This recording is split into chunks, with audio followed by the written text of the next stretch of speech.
நீங்கள் இணைந்திருப்பது பிரிட்டன் தமிழ் பக்தி.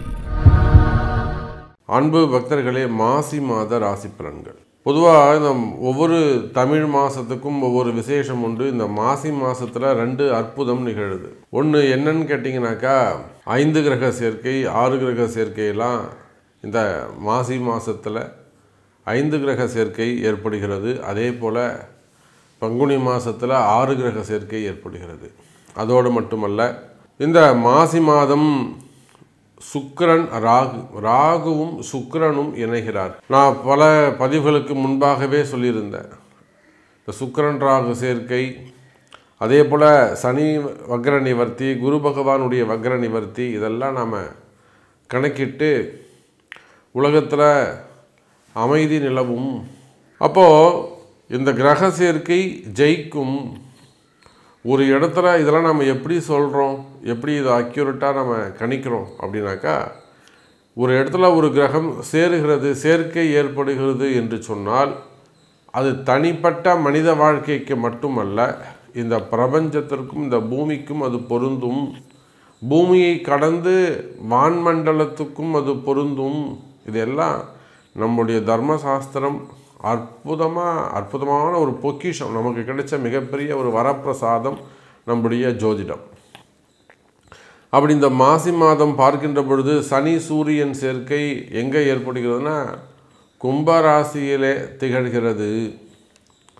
அப்போ நிச்சயமாக அரசு அதிகாரிகள் அல்லது அரசாங்கம் இவங்க எல்லாம் கொஞ்சம் கேர்ஃபுல்லாக, எனக்கு தெரிஞ்சு இந்த மே மாதம் வரையிலும் சித்திரை மாதம் வரையிலுமே கூட அரசாங்கத்திற்கோ அரசு ஊழியர்களுக்கோ அரசியல் தலைவர்களுக்கோ, இன்னும் சொல்லப்போனால் தமிழக அரசாங்கத்திற்கோ கூட ஒரு சின்ன அடிக்கடி ஒரு நிம்மதியற்ற தன்மை ஏற்படும்.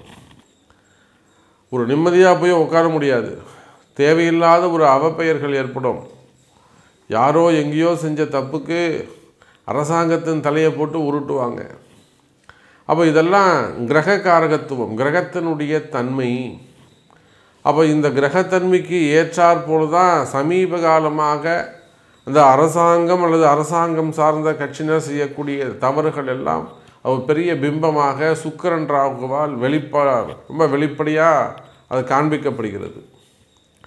அப்போ இந்த மாசி மாதம் யாரெல்லாம் கவனமாக இருக்க வேண்டும் என்று சொன்னால், அரசியலில் ஈடுபட்டு இருக்கக்கூடியவர்கள், அரசியல் தலைவர்கள், அரசியலில் பொறுப்புகளில் இருக்கக்கூடியவங்க, புதுசாக பொறுப்புக்கு வந்திருக்கிறவங்க, அதே போல் அரசியலில் நமக்கு ஏதேனும் பதவிகள் கிடைக்குமா, பொறுப்புகள் கிடைக்குமான முயற்சி செய்யக்கூடியவர்கள், குறிப்பாக இப்போ புதுசாக பொறுப்பெடுத்துன்னு இருக்கக்கூடியவர்கள் ரொம்ப கவனமாக நடந்து கொள்ள வேண்டும். நீங்கள் எந்த கண்ட்ரியாக இருந்தாலும் அரசியலை பொறுத்தவரையிலே சற்று கவனமாக நடந்து கொள்ள வேண்டும். பேர் புகழ் அடிபடக்கூடிய காலம் அல்லது வீண்பழி அவமானங்கள் ஏற்படக்கூடிய காலம். அரசாங்கம்தான் அப்படி இருக்குமா அப்படின்னு பார்த்தா, அரசு ஊழியர்கள் எல்லா விதமான அந்த கவர்மெண்ட்டு சம்பளம் வாங்கக்கூடிய அத்தனை பேருக்கும், ஐஏஎஸ்க்கும் பொருந்தும், செக்ரட்டரி, சீஃப் செக்ரட்டரி, ஆளுநர் ஆகட்டும் அல்லது எம்பி எம்எல்ஏக்கள் ஆகட்டும், அவங்களும் அரசு ஊழியர்கள் தானே. அப்போது ஒரு சேர்மன், டைரக்டர் அல்லது அடுத்தடுத்த நிலையில் எஸ்டிஓஸ், அந்த மாதிரிலாம் என்னெல்லாம் கேட்டகரி இருக்கோ, காவல்துறை அதிகாரிகளாக இருக்கலாம், ஐஜியாக இருக்கலாம், ஏடிஎஸ்பியாக இருக்கலாம், ஐஏஎஸ் ஆக இருக்கலாம், ஐபிஎஸ் ஆக இருக்கலாம். அப்போ அரசு ஊழியர்கள் அவர்களும் மிகுந்த கவனத்தோடு நடந்து கொள்ள வேண்டும். தேவையில்லாத மனக்குழப்பம், தேவையில்லாத வீண்பழி அவமானங்கள் திணிக்கப்படும். உங்கள் பேரில் வாலண்டரியாக ஒரு மிஸ்டேக் திணிக்கப்படும், அல்லது ஒரு பெரிய ஏமாற்றம், அதிகாரம் துஷ்பிரயோகங்கள் ஏற்படுவதற்கு வாய்ப்புகள் உண்டு. சரி, இதுதான் இப்படி ப்ரைவேட் சைடில் எப்படி இருக்கும் அப்படின்னு பார்த்தீங்கன்னாக்கா, இந்த சனி சூரியன் சேர்க்கை இது அப்படியே ஆப்போசிட்டாக நடக்கும். இராஜாங்கத்தாலே அவர்களுக்கு நிறைய அனுகூலங்கள் ஏற்படும். அப்போ அரசு அதிகாரிகள், அரசாங்கம் இதுக்குத்தான் அங்கே மைனஸ். அதுவே ப்ரைவேட்டாக இருக்கக்கூடியவங்க, மக்களாக இருக்கக்கூடியவங்க, இவங்களுக்கெல்லாம் ரொம்ப ப்ளஸ்ஸாக இது அமைஞ்சு போயிடும். இன்னும் சொல்லப்போனால் இந்த சனி சூரியன் சேர்க்கை அங்கங்கே அரசை எதிர்த்து இன்னும் சின்ன சின்ன போராட்டங்கள்லாம் கூட நடத்துவதற்கு வாய்ப்புகள் உண்டு. ஸோ இதெல்லாம் நிறைய விஷயங்கள் இருக்குது. வேலை வாய்ப்புகளில் இல்லை பணி நிரந்தரத்துக்காக இல்லை வேறு எதுவும் சலுகைகள் வேண்டி இது ப்ரைவேட்லேயோ கவர்மெண்ட்லேயோ சின்ன சின்ன போராட்டங்கள், நிறைய போராட்டங்கள் நடக்கும், நிறைய வெளியில் வராது. ஸோ போராட்டங்கள் இதெல்லாம் நடக்கிறதுக்கு வாய்ப்புகள் உண்டு. சரி, வாருங்கள் உங்கள் ராசிக்கு எப்படி இருக்குன்றதை நம்ம பார்த்துக்கலாம். அன்பார்ந்த துலாம் ராசி அன்பர்கள், துலாம் ராசியை பொறுத்தவரையிலும் இந்த மாசி மாதம் அற்புதமாக உள்ளது. துலாம் ராசி அன்பர்களே, உங்கள் ராசிக்கு 6ஆம் இடத்தில் இருக்கக்கூடிய சுக்கிரன் ராகு தொடர்பு. இந்த 5ஆம் இடத்தில் இருக்கக்கூடிய சனி சூரியன் சேர்க்கையை நீங்கள் மறந்துடுங்க. ஒரு சில இடங்களில் நான் சொல்வது உண்டு, இந்த துலாம் ராசியாக மட்டும் பிறக்கவே கூடாது. அதுவும் இந்த சித்திரை துலாம், விசாகம் துலாம், இதெல்லாம் ரொம்ப கடினம். சுவாதி துலாம் இருக்காங்களே, அவங்க ரொம்ப டேலண்ட்டு. இப்படி உள்ளே பூந்து பாம்பு மாதிரி வளைஞ்சு நனைஞ்சு எந்த கும்பலையும் வெளியில் வந்துடுவாங்க.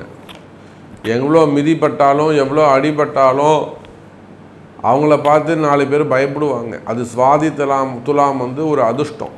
ஆனால் இந்த சித்திரை துலாம் இருக்கே, அவங்களுக்கு கோபம் மட்டும்தான் இருக்கும், முன்கோபம் மட்டும்தான் இருக்கும். அதே போல் நிதானமாக யோசிப்பாங்க, பொறுமையாக யோசிப்பாங்க. ஆனால் கடைசியாக போய் தப்பு பண்ணிட்டு வருவாங்க. மனசாட்சிக்கு பயப்படக்கூடியவங்களாக இருப்பாங்க. அப்போ இந்த மாதிரி இருக்கக்கூடிய துலாம் ராசி அன்பர்களே, உங்களுக்கு இந்த மாசி மாதம் சிறப்பானதாக இருக்கும். ராசிக்கு 6ஆம் இடத்தில் இருக்கக்கூடிய சுக்கிரன் ராகு.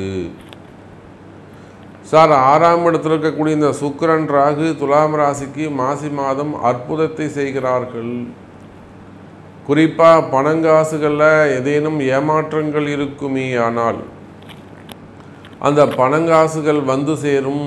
எனதருமை துலாம் ராசி அன்பர்களே, முதல்ல தொழில் முடக்கம், அது தொழிலோ குடும்பமோ வருமானமோ கடையோ உத்தியோகமோ வேலையோ எது வேண்டுமானாலும் வச்சுக்கோங்க, ஒன்றுமே இல்லாமல் ஜீரோவாக முடக்கி போட்டு வச்சுருக்கோம். அப்போ அந்த மாதிரியான முடக்கம், தொழில் முடக்கம், ஒரு தொழில் நடந்தால் தான் அந்த குடும்பத்துக்கு ஒரு வருமானம் வரும். எதுவும் பற்றியுமே கவலை இல்லை, ஆனால் வருமானம் மட்டும் நிற்கவே கூடாது. ஆனால் துலாம் ராசி என்பர்களுக்கு கடந்த காலங்களில் இந்த தொழில் முடக்கம் ஏற்பட்டுள்ளது. நான் நிறைய பேருக்கு சொல்வதுண்டு, வருமான முடக்கம், தொழில் முடக்கம். இந்த ஜாதகம் பார்க்குறதுல பல விதம் உண்டு. இப்போ ஒருத்தர் கஷ்டத்தோடு வர்றாங்கன்னா அவங்களுக்கு இந்த முடக்க நிவர்த்தி செய்தாலே அவங்க வாழ்க்கையில் முன்னுக்கு வருவாங்க. என்ன, நம்ம கஷ்டப்பட்டு எழுதி கொடுப்போம், இதை செய்யுங்கன்னு சொல்லிட்டு அவங்க ரொம்ப அலட்சியமாக விட்டுடுவாங்க. இதுதான் விஷயம். அப்போது அந்த மாதிரியான தொழில் முடக்கமாக இருக்கலாம், உத்தியோக முடக்கமாக இருக்கலாம். சிலருக்கு கடை நிறுவனங்கள், உள்நாடுகள் வெளிநாடுகள் கடை நிறுவனங்களில் முடக்கு ஏற்பட்டிருக்கலாம். அதே போல் உத்தியோகத்தில் முடக்குகள் இருக்கலாம். வேலை செய்கிற இடத்துல நீ இனிமேல் இதை செய்யாதுன்னு அவன்கிட்ட அதிகாரத்தெல்லாம் பிடுங்கி உங்களுக்கு கீழே இருக்கிறவன்ட்ட கொடுத்துருக்கலாம், உங்களை டம்மி பீஸ் ஆக்கியிருக்கலாம், உங்களை இன்சல்ட் பண்ணியிருக்கலாம். இதுவும் முடக்கு தானே. நான் தான் சாமி எல்லாமே பார்த்துக்கிட்டு இருந்தேன். ஓவராலாக நான் வந்து அந்த சூப்பராக இருந்தாங்க.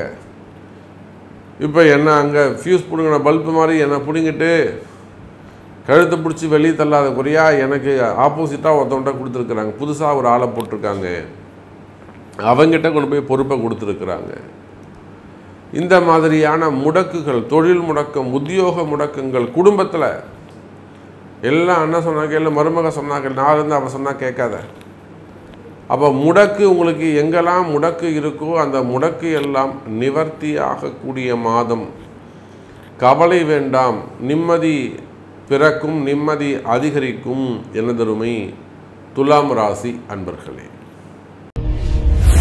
நீங்கள் இணைந்திருப்பது பிரிட்டன் தமிழ் பக்தி.